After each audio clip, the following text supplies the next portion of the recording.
And then I just press records. Is what let's rock and start and let's go for it. So, hello everyone, and welcome back to Diversity is the Game Changer, the show where we explore how embracing our difference make us stronger, more creative, more connected. And I'm your host Valeria Yarnes. Today, wow, we do have a fascinating guest for you. Buckle up because we're about to dive deeply into creativity, neurodiversity, and the beautiful complexity of being human. So, welcome to the show. Our guest today truly embodies the spirit of curiosity and innovation. It's Maxim Jago. Have you welcome to the show? Thank you so much, Valeria. I'm super excited to be here and explore these ideas with you.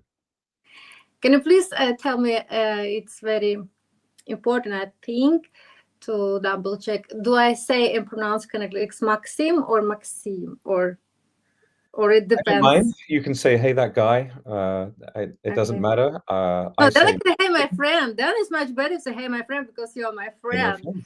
And we are also in one kind of family. So, but I mean, for other people, okay, I can say, hey, my friend. So everyone can say, "Hey, my friend." I'm everybody's friend. I would say, I say Maxim Jago. Maxim Jago. That's how I say it. Perfect. Yeah. But I think everybody can say hi, my friend. But I do really mean that I not just saying hi, my friend. You're also my friend, and I'm very honored Yes. to call you my friend. So Maxim is an award-winning filmmaker, futurist, and best-selling author. He's also an international keynote speaker, a Royal Society of the Arts Fellow, a UN speaker. Maxim serves on numerous prestigious boards all over the world, working at the intersection of creativity, technology, and human potential. But that's not all. Maxim has written over 30 media technology books, trained countless innovators, and directed multiple films. So his approach, an optimistic, realistic vision of the future, one where communication, education, and empathy guide us through rapid change. And when he's not busy shaping the future, you might just find him at his perfect place with a coffee, in coffee shop, good company, fine conversation, maybe a little cake. So Maxim, welcome to the show. It's such an honor and pleasure to have you here today, my friend. Thank you so much. We, for anybody in the audience, Valeria and I spent time in Sao Paulo, both attending and speaking at the Horasis conference there. And we had such a fantastic opportunity to share ideas and explore the future together. And I'm excited to see where we go today. Yes. That's true, and we know probably, of course, you are the futurist. You know there is no actually future without our past. So, um, fast forward, but before a little bit backwards, maybe. And discussion segment number one for our conversation today. It's actually yes, jumping a little bit backwards, and it's our roots, it's our seeds, it's our long-lasting echoes of childhood, and of course its impact on our grown-up life, mindset, and everything. And you have such a rich multidimensional career. How do you believe your experience in your childhood actually shaped the person and leader you have become today? Maybe some particular occasions or people, or in general, you can walk us through your childhood. Take us to the kingdom of little man. Thank you. My goodness. Well, I was born, and ever since it's been quite confusing. Okay.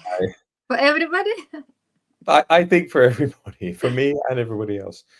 I um I usually joke that I was raised by intellectual hippies, and it's like being raised by wolves, but with better teeth.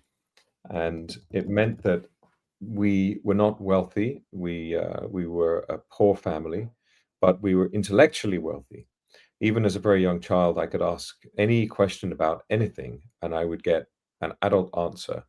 I would get clarity, and there'd be words I wouldn't understand. And if I said, "What does this word mean?" I would get a proper explanation. So I remember my mother telling my brother and I about the birds and the bees and intimacy between men and women when I was about 5 years old. And I Oh, vividly remember the pain in my ribs and the tears streaming down my face as I was laughing, rolling around on the floor, laughing, saying, "I'm never going to do that to a girl. no, no, never, of That's course. crazy." And then, of course, my mother was saying, "Just you wait and see." But so nothing was off topic. Nothing was banned as a subject matter ever. Mhm, And I didn't know that that was unusual, actually. I just thought if you have an inquiring mind and you have a question, you should ask, get an answer. And crucially, if my mother or my father did not know the answer to a question, they would mhm, say, "I don't know. Let's find out." So they wouldn't pretend to have power. They wouldn't pretend to have knowledge they didn't have. And mhm, so I grew up thinking it's completely normal to acknowledge your limitations, the limitations of your knowledge, of your capabilities, and whatever. This actually got me into trouble sometimes at school because I would speak to teachers as an adult too. And I remember I was being naughty in a class once when I was a kid. I just mhm, was, I was being disruptive. And the mhm. teacher called me to the front of the class, and I came to the front of the class and I said, you know, "You're right. I was being naughty, and if you want to give me a detention, I'll understand. It's fair enough." And the teacher thought I was facing them down and said, "Don't you speak to me like that." They thought that I was confronting them, but I was just being like, "You're right. I was being naughty. I probably should get a detention. It's okay." And they just weren't used to children. What's the phrase? Like being self-possessed in that way and being Mhm, clear-minded. Uh, mhm, and we were very poor. I grew up in a single parent family, ultimately on welfare most of my childhood. Um, if you can recognize different accents in the UK, I have what's usually called a given English accent. It sounds posh, but that's because I had actors training when I was very young. My mhm, mum thought it'd be a great idea for my brother and I to both get actors training. And so when I was a kid, I went to a school that was so rough, it was so violent mhm, that they had 3 ambulances come out in 1 lunch break, and, one of them was an accident. One of them was an accident, but, they said, "That's it, we're shortening the lunch hour to 45 minutes so that there could be fewer accidents statistically during the, lunch break." So this accent did not do me many favors when I was at that school, but as mhm, I grew up and, became an adult, speaking clearly, turned out to be helpful. Communication is about being understood. It's not about self-expression, and it's important that people can hear you and understand what you're saying. So and I still very occasionally will act, and so it's been helpful. But my childhood was wild. It was feral. It was no holds barred. My brother and I had a double room at home, and mhm, we would trash it daily and break everything. And but I'm Gen X, we would be sent out to have life-threatening experiences all day, and then we'd come back in time for dinner. And but there was always clear explanations. I remember when I must have been 6 or 7. My brother and I were both using adult language at school, mhm, and pretty common in East London where I grew up. And my mother got a letter from the school. And they said, your children are using inappropriate language. And my mother sat my brother and I down. She said, "Hey, I personally don't mind what language you use. I don't really care. As long as you mhm, can express yourself and communicate, it doesn't matter to me. But if you keep swearing, if you keep using this language at school, they're going to force me to come in and talk to them. And I mhm, really don't want to have to do that. So can you mhm. please not use language like that at school?" And my brother and I looked at each other and said, "That's totally fair. Okay." Like, yeah, I get it. I wouldn't want to have to go in either. Okay. So we stopped using strong language, at least not in earshot for the teachers. And what she demonstrated was kind of something that you've heard of the marshmallow challenge or the cookie challenge. So you give a young Mm, child a marshmallow, right? Or a cookie. There's a cookie. yeah. And you say, I'm going away for a few minutes, I'm going away for 10 minutes. You can eat that cookie now if you want. But if you don't eat the cookie, if you wait until I come back and then eat the cookie, I'm going to give you another cookie. You can have 2 cookies if Okay. you wait So don't eat the cookie until I come back. You get to have two. If you want, you can just have one. But if you want two cookies, you need to wait till I come back. So they found that the children who were able to restrain their impulses Mm-hmm. for reason, because they understood the reason, tended to go on to lead happier, more successful lives than the children that couldn't restrain their impulses. Now, there was a deeper study into this, and they found that there were other factors that were very interesting, that the children that had more self-restraint and more self-awareness tended to come from wealthier families where there was a stronger emphasis on education and Mm. understanding, and those wealthier families tended to give their children an advantage in life. But many of the successes that were measured were not just material success, it was quality of relationships and so on. And so what they say is that there's no point using threats to persuade a child to behave in a certain way. They'll only behave that way in the presence of the threat of the parent. Mm. If you really want to change the behavior of a child, the child needs to understand why it's better to do this and agree. You have to persuade them that this is actually a better way, and then you change their behavior. They understand. There's been some really interesting studies into this in behavioral change in classrooms as well. Very, very interesting. So Mm. my childhood was very open-minded, um, and I had no idea what to do when I grow up. Very few people do, and bless them if they are. But when I was 3 years old, I remember we had a spinning top. You know, Mm-hmm. it's a thing, and you press the thing in the top, and it spins around, and it goes woo. It makes a woo sound. Mm-hmm. And I remember the moment of realization of what this thing was for and how it worked and what it did. It was like an aha moment, like, okay. And I believe these are key turning points for the human brain and for personal development. You get these moments where you think, okay, I get it. This is how life works. This is how physics works. This is how Mm-hmm. the framework of my inner world model is structured. And those okay moments, those oh okay, I get it moments, those aha moments, form the fabric of our identity and of our universe that we believe we're inhabiting, of our reality. And sometimes they're emotional realizations. You get uh, a moment where you realize, telling people how I feel enables them to address my feelings. So that's a good thing, right?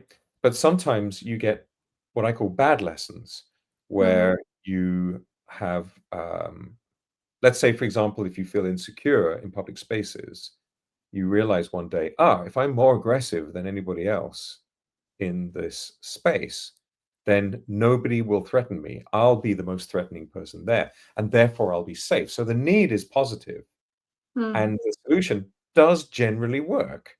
It's just so damaging in so many other ways, Mm-hmm. and so I call those bad lessons. So if you can trace your way back to the aha moment, to that moment of realization of self-awareness, where you realize in that moment, this is how life works, this is how this thing works, you can often reapproach processing that understanding and change direction. And this is the kind of thing that they speak about with neuro-linguistic programming.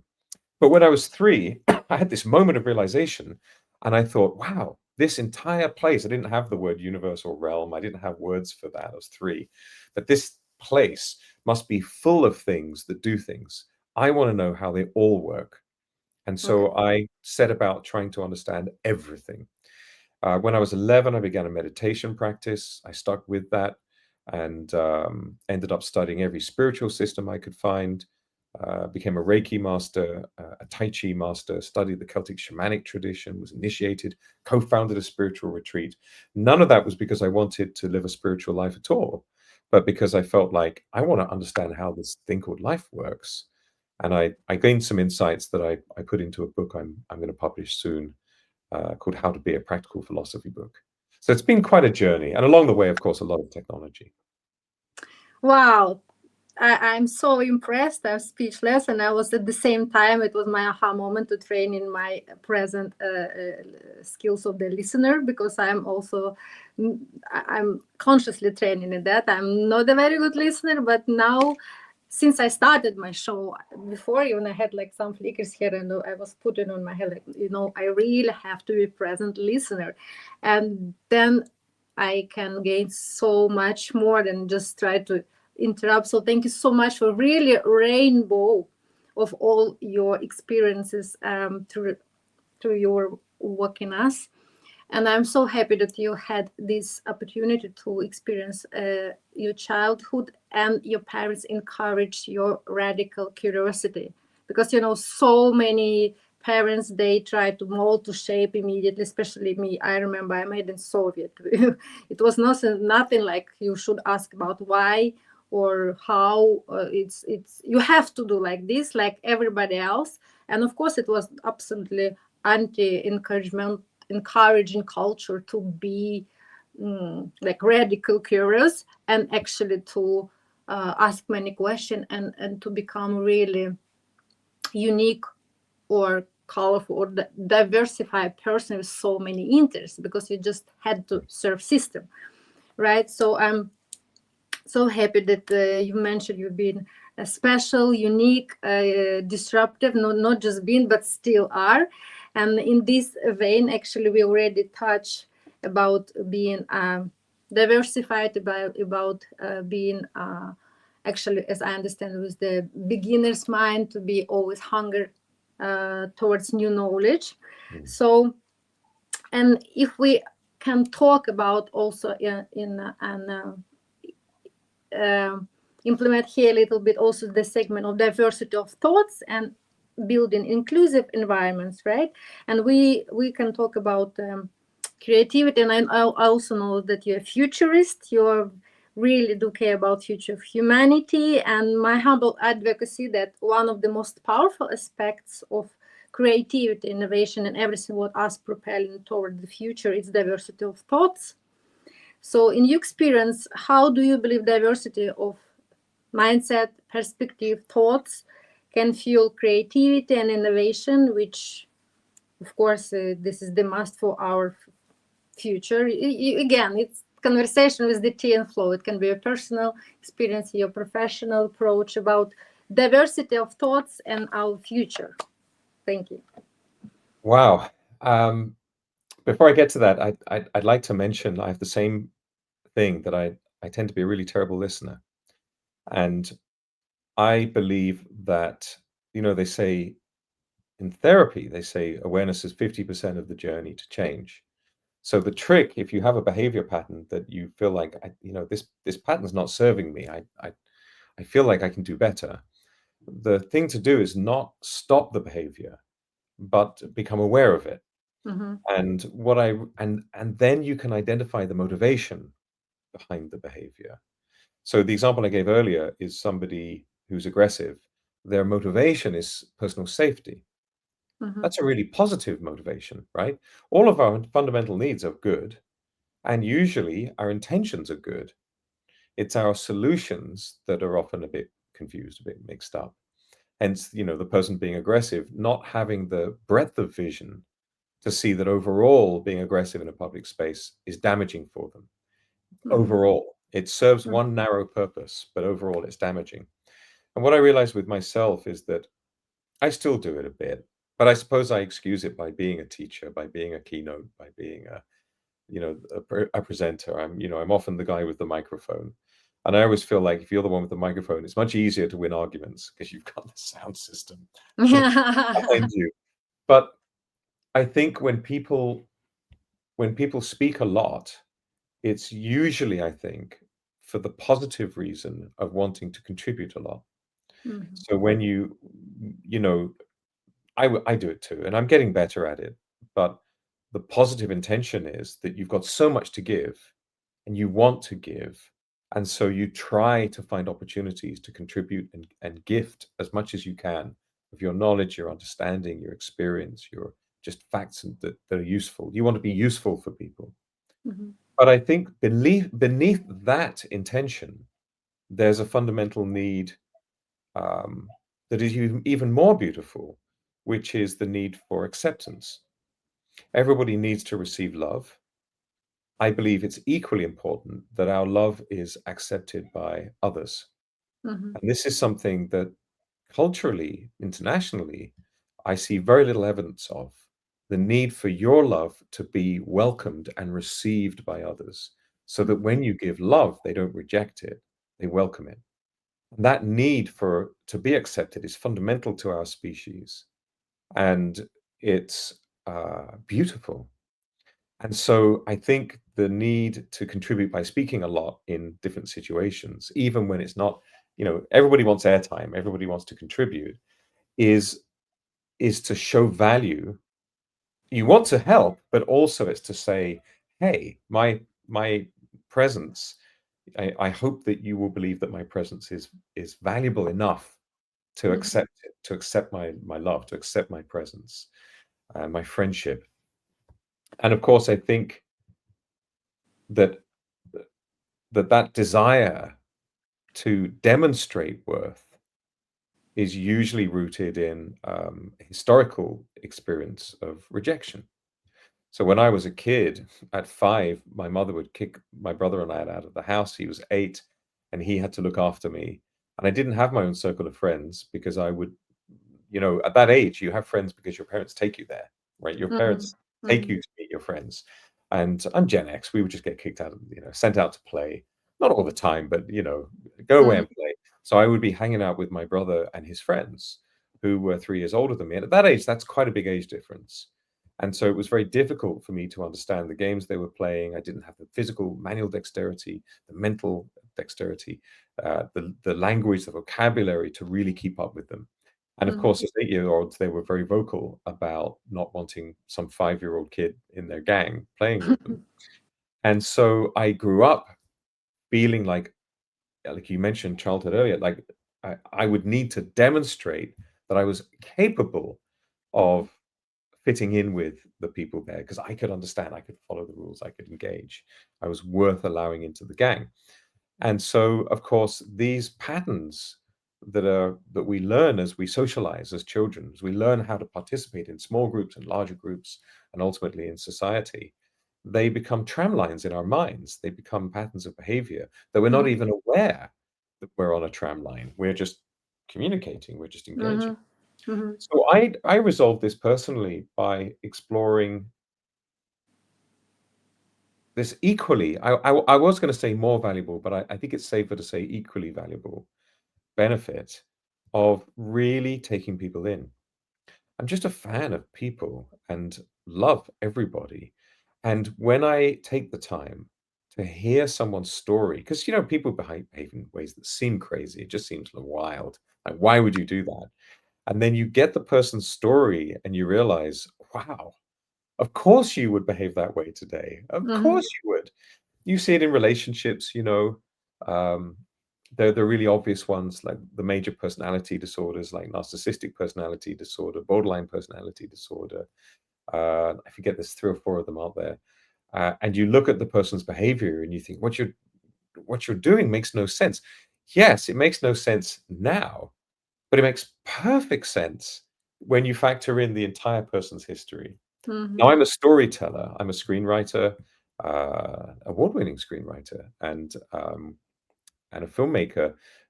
My work is all around story, and I think in many ways, an individual's lifetime could be considered a narrative. It could be considered a story.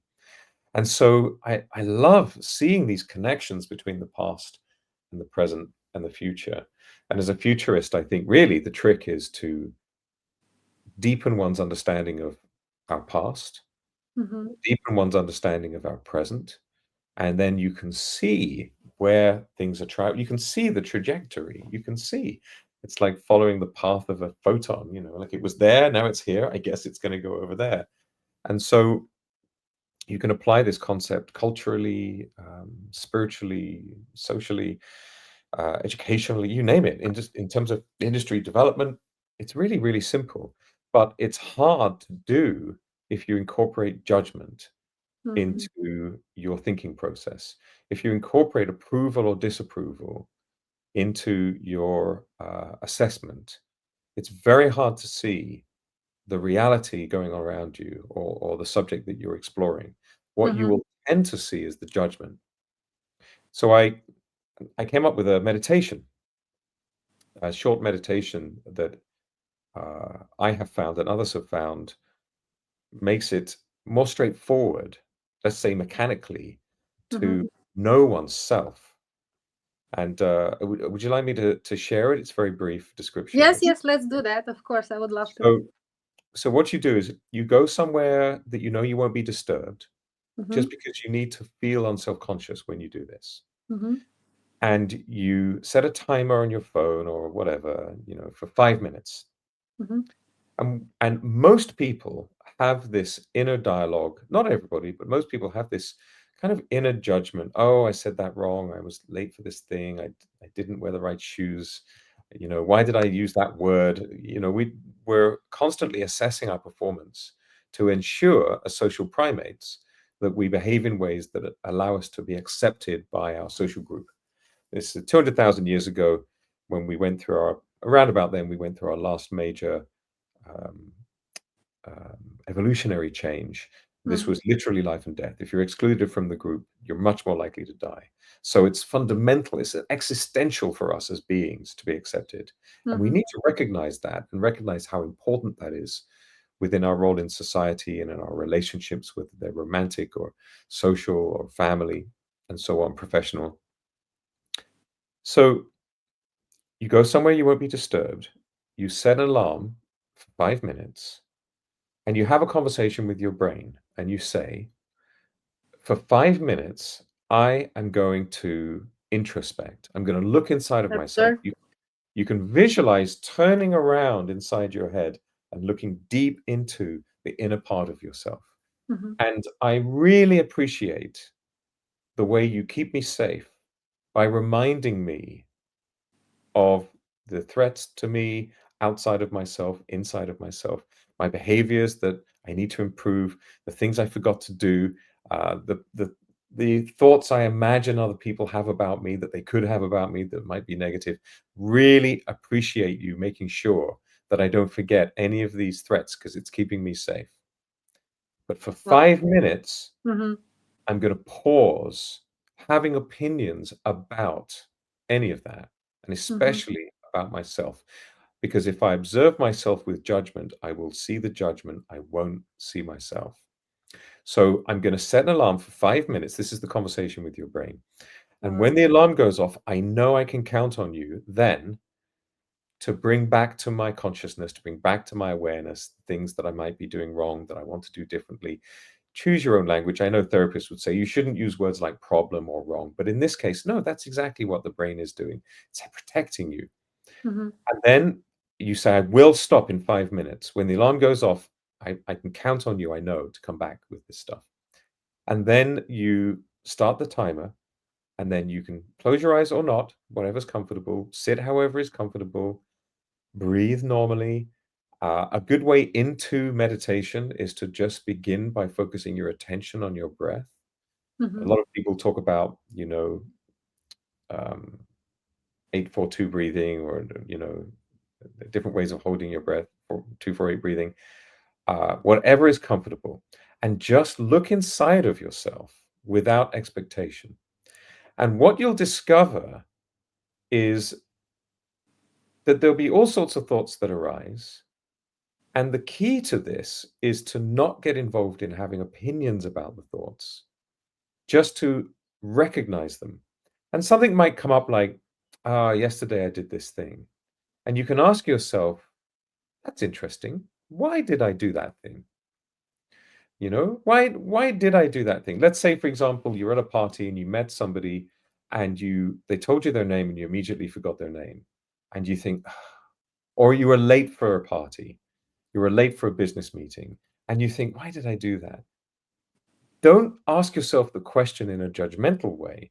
Hmm. Ask yourself naively, like, I must have had a reason why I arranged things in such a way that I was late. Probably you'll realize, it actually wasn't that important to me to be on time. Ah, why wasn't it that important to me? Well, I guess I just don't see that relationship as important, and I don't see that people will care that much. And then you can think, do I really think that? Is that actually what I think? And Hmm. do I really think that, or is that some kind of cover? Is that some kind of justification? and you ask why, without judgment, no opinion. If you catch yourself having an opinion, you can think, oh, that's interesting. I had an opinion about that. But that's not what I'm here for right now. My alarm hasn't gone off yet. And then you go deeper and deeper. Every single time, I believe you will arrive at because I feel it. And then you realize that your decisions are being made by your feelings, not you rationalize your decisions, but you make your decisions emotionally. Mm-hmm. And then you realize my feelings are valid and my needs are good. And eventually you realize I'm a nice person. Actually, I'm a good person and I mean well. And I want the world to be better because I was here, not worse. And I want to contribute.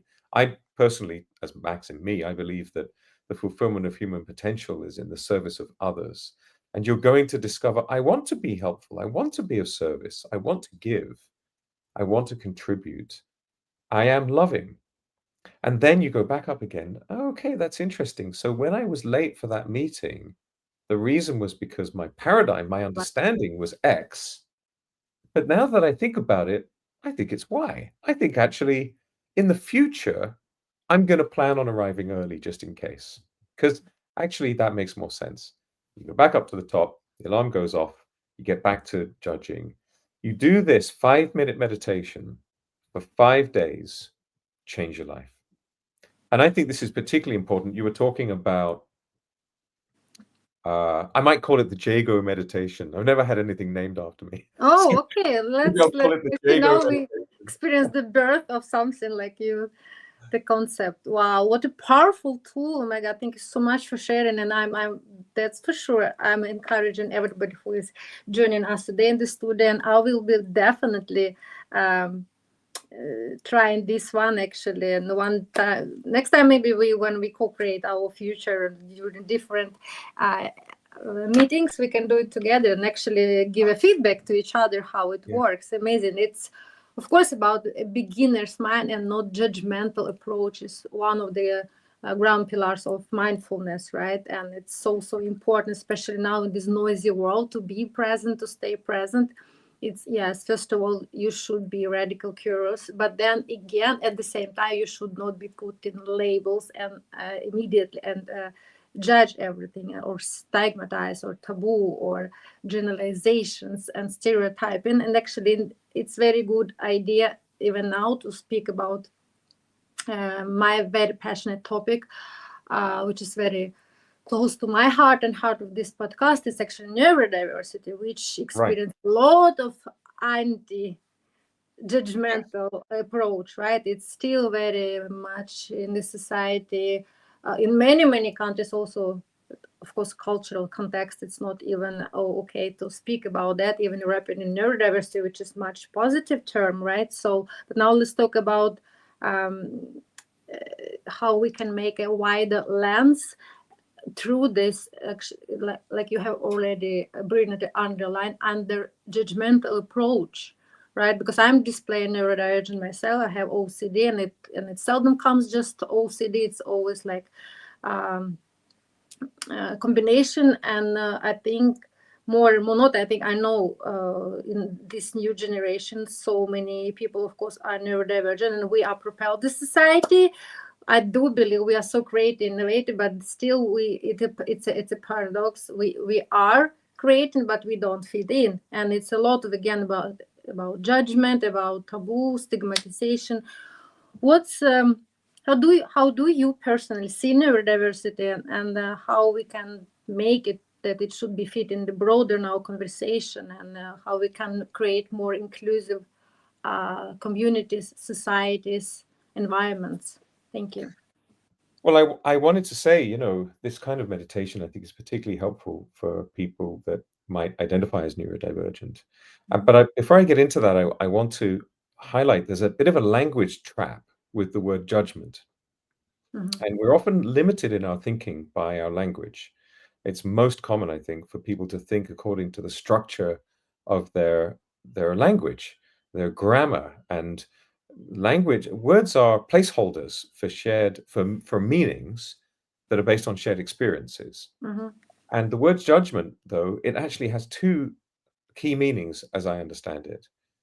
you can pass judgment, but broadly speaking, judgment, in my understanding, can mean approval or disapproval. So I judge this acceptable or unacceptable, and I value judge this as high value or low value, something like that, value judgments. But the other meaning for the word judgment is discernment. So according to my judgment, I'm sitting on a chair right now. And so I discern that I'm sitting in a chair. Whether I approve or disapprove of me sitting in a chair is the other meaning for judgment. But recognizing that I'm sitting on a chair is discernment. That's a form of judgment. I have judgment. I have good judgment or poor judgment. Mhm. And I think it's important for us to differentiate between these two meanings because it's extremely important for people to have good judgment. And by that, again, I mean good discernment, to recognize what reality is. Mhm. Now, I'm not a psychologist. Um, I have a rudimentary understanding of these concepts. But broadly speaking, my understanding is that whatever might be happening internally for you, whatever might be happening in terms of your inner landscape, your emotional experience, which is very, very important, the measure of sanity, as an old psychologist friend of mine used to say, the moment you stop worrying that you might be mad is when you should worry. Mhm. So one of the signs of being um, rational, being sane, is that you worry that you might not be. Mhm. And so I came up with this measure.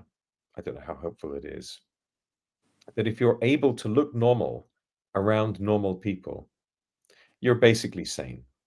And by that I mean if you're able to um, discern your environment, recognize the behaviors of the people around you, Mhm. and recognize yourself within that environment, within those relationships, within that context, and moderate your behavior in such a way that you can behave and speak, express yourself, contribute in a way that's compatible and acceptable to the context. For you to be able to do those things, you have to have a very high level of sanity, right? You've got to see what is real, unfiltered by imaginings. You can imagine, but if you know that that's just your imagination, but this is what I'm experiencing, that is Mhm. happening around me, that's one step. Clarity of vision, lucidity. And then to observe your own behavior and to be aware accurately of what you're Mhm. doing, how you're sitting, are you wearing the clothes that most other people are wearing? Are you Mhm. speaking in ways that fit in? And if you're not, are you able to moderate your behavior so that you do? If you can do those three things, observe your environment, observe yourself, and moderate your behavior, change your behavior as necessary, you have to have a very high level of sanity. Mhm. But within that, we have this incredible array as a species, as one great big family. We have this array of expressions of identity. My primary goal in life is to enable people to authentically self-realize. That's kind of everything. For me, that's my work. And there's a lot packed into that proposition because for you to be authentic, you have to be yourself and not pretending to be anybody else. I Mhm. believe the universe needs each individual to be authentically themselves because the particular combination of strengths and limitations, attachments, joys, perspectives, understanding, wisdom, all of this combination of characteristics that make you you, those are utterly unique. And anything that is unique is by definition perfect. So rather than trying to mimic, imitate somebody else or something else, some role or some mask that you want to wear, if you could have the courage to truly just be yourself and to trust that your intentions are good and to know that you might get it wrong sometimes, but you will care about getting it wrong and you will care about changing and getting it right. So you can trust your intentions, you can trust your needs to all be good. You can step forward truly as yourself. And then, if somebody has a problem with you, it might be that they have a problem. And that's the challenge we face, I think, and particularly people who are neurodivergent, where their thought processes differ from the majority. although I'm beginning to think more and more these days that what we call neurotypical is the minority, actually. Yeah, But what is new? Yeah. let's say there's a thing that we're going to categorize as neurotypical. It People tend to fear what they don't understand. All human fears are rooted in unknowns, in my view. And fear is often turned outwards as aggression, hatred, you name it, abuse. And so you might be this beautiful shining light of a being where your OCD is a superpower, where it allows you to categorize your thoughts in ways that most people can't. It allows you to see relationships between objects, between people, between emotions. You have this way of systematizing the relationships between things that is really a superpower. And then you express it one day and someone says, "Oh, why would you do that? Why did you move that fork?" Or, why why did you get rid of that piece of paper? And now you're justifying your being, you're justifying your nature. And I would argue that you are born deserving of love. You're born with a right to your place under the sun. You're born with a right to cause change in the world. And it behoves us to approach these things in a way that is kind. And I think kindness is the key to the next golden age for our species. Kindness is, in my understanding, doing what's right for the other person, whether or not it's right for you. It's incredibly powerful. People often seem to confuse kindness with weakness, Mm-hmm. but it's not. It's the opposite. For you to have the strength to make sure that your needs are met and the needs of another person, you have to be doubly strong. And there's a difference between living a life of service on the one hand and being used on the other hand. Allowing yourself to be used is not kindness, that's accepting abuse. But if you choose to be helpful, now you can change the world.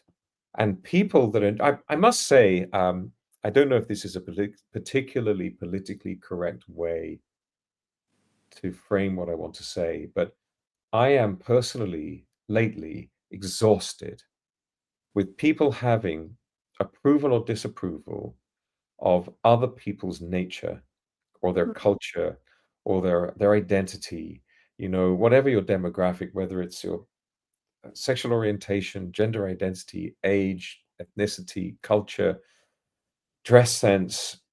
I struggle to understand personally why so many people have so many opinions about the ways in which other people choose to live.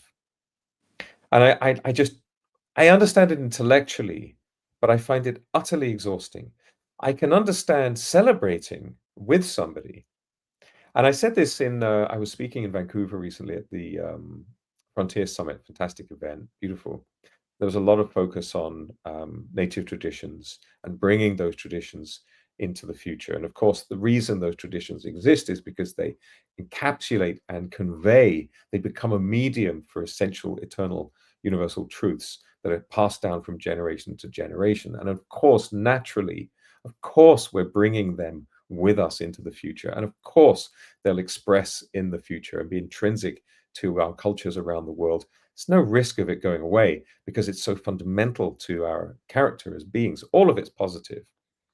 But I was saying there that life should be, maybe even life ought to be, like we're a bunch of 3-year-old kids in a field full of puddles, and we're all wearing rubber boots. And we're running around in the rain, jumping in all these puddles. And every now and then, one of us meets another one who just jumped in a different puddle. And I jumped in this puddle, and you jumped in that puddle. And we see each other and we go, Mm-hmm. and then Yeah. we go off and jump in another puddle. That's how we should embrace diversity, in my view. Diversity is a source of celebration for me.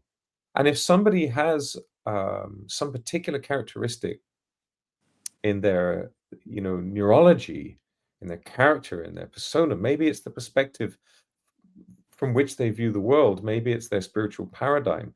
I believe that the lens by which we witness our lives internally and externally, is always our spiritual paradigm, whatever that might be. You might not be a spiritually minded person. You might believe in a mechanistic universe. Whatever it is, you have a spiritual paradigm, a non-physical world paradigm, a non-physical realm.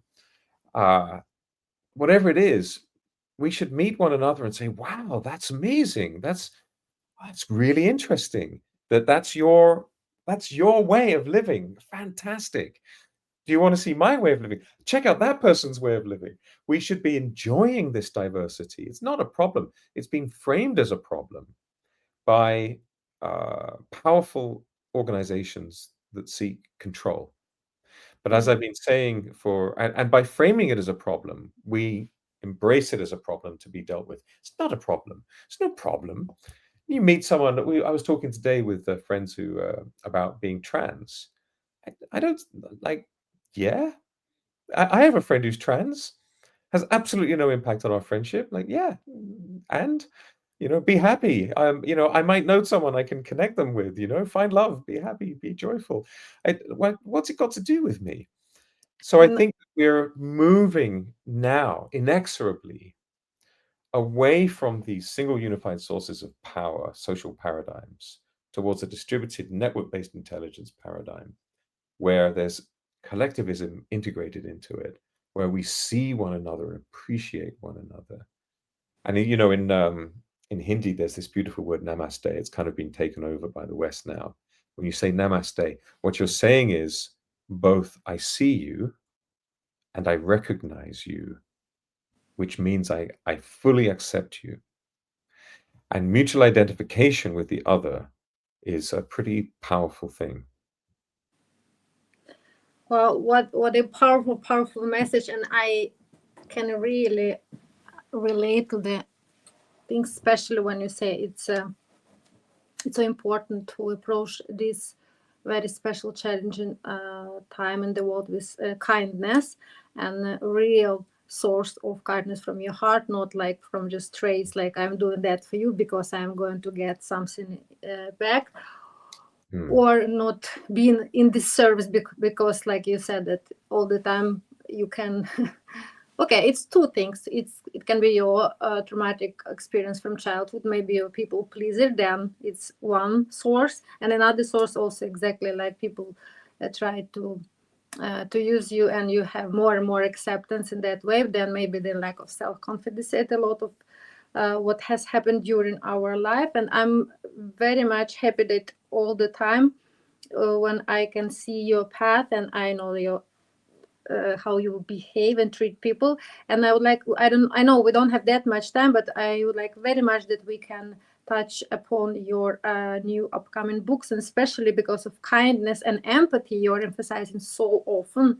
So and I also do really fiercely advocate for those two domains. They are so important, especially now, and I'm Ukrainian, especially know what's happened in my country, and it's a lot of hatred, it's a lot of what's going on all over the world. But kindness and empathy, I do still believe this is this source of fuel for humanity and for the future. So if your last words would be on that. And actually my always uh, vice president of my show, it's not this one, it's very big. I have smaller one in Paris which is pink, but it's very powerful lady. She can also make wishes, and this is even green, maybe sustainable, ecological one. So if we can connect all together, like kindness, empathy, and the wish from Maxim Jago for the future, or just one wish actually you do, Wow. you would Wow, like. that's a tough one. Okay, so very, Yes. very briefly, I'm about to publish a book called The ESP Teaching System, which is about a teaching masterclass I developed that's based on the neurology of memory creation, pedagogical skills, neurolinguistic programming, empathy skills, storytelling, and patterns. So it's a whole mix of skills that are a real masterclass for getting understanding from one brain to another. I'm about to publish that. I'm also about to publish my practical philosophy book called How to Be. It's a plain English practical philosophy book that starts with how you know you exist and gradually builds up to identifying a life purpose you can attach to that feels like true, authentic self-expression. I'm also known in the media industry. I write the official book on Adobe Premiere Pro as a media technologist. That's another one of those coming out fairly soon. And of course, I'm hosting the Creativity Conference, which is creativityconference.is, www.creativityconference.is. We're hosting in London, New York, Reykjavik, possibly Dubai, possibly Tokyo. That's coming along beautifully. Um, I think that kindness and compassion works well when you begin with yourself.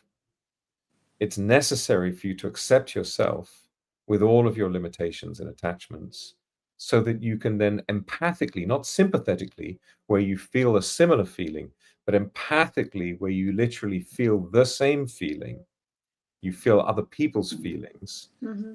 It's easier to do when you begin with compassion and kindness for yourself, and you forgive yourself for being human. You forgive yourself for making mistakes sometimes, and you realize that you didn't mean to, but you didn't. You screwed up. You didn't do it the right way, and then you can recognize, oh, wait a minute, the other people in my life, they're kind of victims of that too. They're not trying to be baddies. They're trying to be good people, but I mess up, they mess up. You know what? Let's move on together. So I think that kindness and compassion, empathy, these are much easier to enact in our lives when we begin with forgiving ourselves and permitting ourselves our humanity. They are the future, in fact. I think that these are all emerging more and more as a kind of rising tide universally. I see it everywhere I go now. It's really lovely. One wish. For me would be choosing between growing out of the concept of otherness, the recognition that there is no other. And you can see that spiritually and philosophically, that we're all one, or you can see it socially and biologically, that we're all one family. There is no other. There is no other people. There's just our family and all life on earth that we're related to. So if we can get out, grow out of, just mature through this idea of the other that we're somehow separate from, and recognize that we're just a really, really big extended family. And by an extended family, I mean every living thing on earth. We recognize that we're part of that. And we as a species are a kind of genotype for life itself. And then within our species, there are these very, very minor genetic differences that are, honestly, they're so tiny. We can all make babies. We can all share organs and blood, and everybody smiles. Our nonverbal signals are coded into our universal DNA. It's beautiful. We need to just grow up and recognize that we're all family, and this whole otherness has got to go. That would be one, to Mm-hmm. see that we are all one.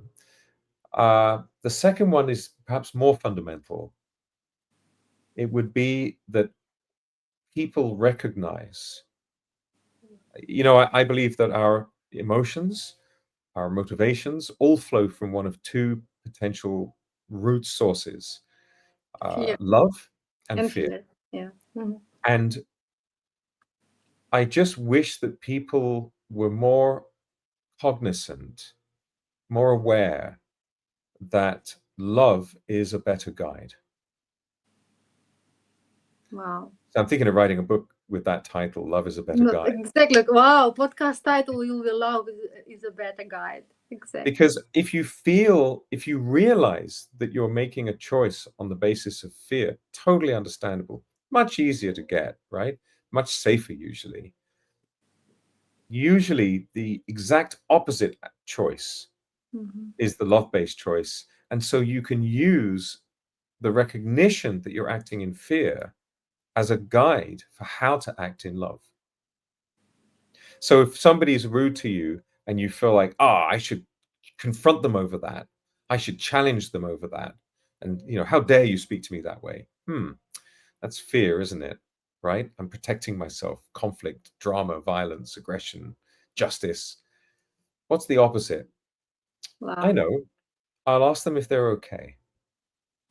Hey, are you all right? Like, Mm. you seem pretty upset with me, and of course I wouldn't want that. But why don't you tell me about your day? In fact, how about you and me get a cup of coffee and a cake in a cafe? I'd love to hear what's going on for you. There's no conflict here from me. Do you need a hug? Because I've got great hugs. That's I'm not saying you do all of those things, but to choose to embrace the other person and to give them safety rather than trying to give yourself safety, that's love. That's a real game changer. Oh my God, I love is a better guide, huh? This is so powerful. It's a new paradigm. We have to, yes, to write special. I know the new path of humanity. Love is better It's guide. already here. It's just expressing. It's rolling out. It takes a little time. It's going to be okay. The most important thing is that it's going to be okay. We're doing great as a Yes. species. Seriously. Before Robert, I can't resist asking about your famous 5 C's: coffee, company, conversation, cake, and creativity. And No, you no, you no. It's a cafe. So it's good company in a cafe okay. with coffee, cake, and wonderful conversation. It's the five Yeah, C's. 5 C's. And that's why my next question: if you could have a perfect cafe moment with anyone, past, present, or future, what would you choose one? I don't know. Maybe this is maybe Socrates, So maybe unfair. My dad, your dad. he died a long time ago, and he didn't live long enough to see me become the man I became. Oh, And I I would think love to just have a I can coffee see with you. him and laugh with him. And there are incredible individuals from history. There's so many I could list that would just be extraordinarily inspiring. Would be amazing to engage with them. But 5 minutes with my dad over a cup of coffee, just to say, "Wow, you were right," and Oh, just to give him love. I didn't grow up with my dad really, but I had the opportunity to become his friend when I was an adult. I would visit him, and I feel like I had the privilege of being my father's friend as a man, as an adult, a young man. Hadn't really yet flowered, hadn't really yet blossomed as an adult, but I was a man, and I feel like it was a privilege to become my father's friend. And when he died, which was quite sudden, long time ago, I was holding his hand as he died. It was an Mm. absolute privilege, and so I don't think I can complain. But every now and then, something crazy happens. And he was a comedy writer. He wrote theatre, situational comedy theatre. And whenever I met with him, he would make notes and say, "Tell me the Mm. latest thing." And he'd make notes for his next stage play. And there are so many stories I wish I could share with him because, I've just been speaking in, where was I? Sao Paulo, Vancouver, Mexico, Saudi Arabia, and Riyadh. And everywhere you go, you have these little moments where I feel like, oh, my dad would write this down. This moment would be going into a stage play. So I guess it's human connection, right? Amazing. Like you said, now I'm just speaking. No, you are not. You're giving love and you're impacting lives. And through the most important, kindness, empathy, and love, it's also important. And today you have been given the most precious commodity to us. It's your time, presence, and empathy, and your knowledge. And I'm more Thank than you. grateful to you. So, Maxim, thank you so much for joining us today, sharing your inspiring insights on love, empathy, your powerful meditation, uh, encouraging your radical curiosity, and how you see the beauty of diversity and how we can implement empathy, love, and kindness for the future of humanity. And to our listeners, thank you for tuning and staying with us. Remember, diversity is the game changer. Now remember that life is a better guide. And if you enjoyed conversation, don't forget to subscribe, share, and leave us a review. And until next time, stay curious, stay kind, empathetic. And remember, diversity isn't just a trend, it's our greatest advantage. And of course, everything should be enveloped in empathy and kindness and love. Thank you so much for being with us. I wish you a beautiful evening. And I'm looking forward to co-creating our impact together. Yes. Okay, Yes. Let's do it. let's do it. Yes, let's do it. Life is a better guide. Bye bye. Till next Thank you. time. Bye bye. And and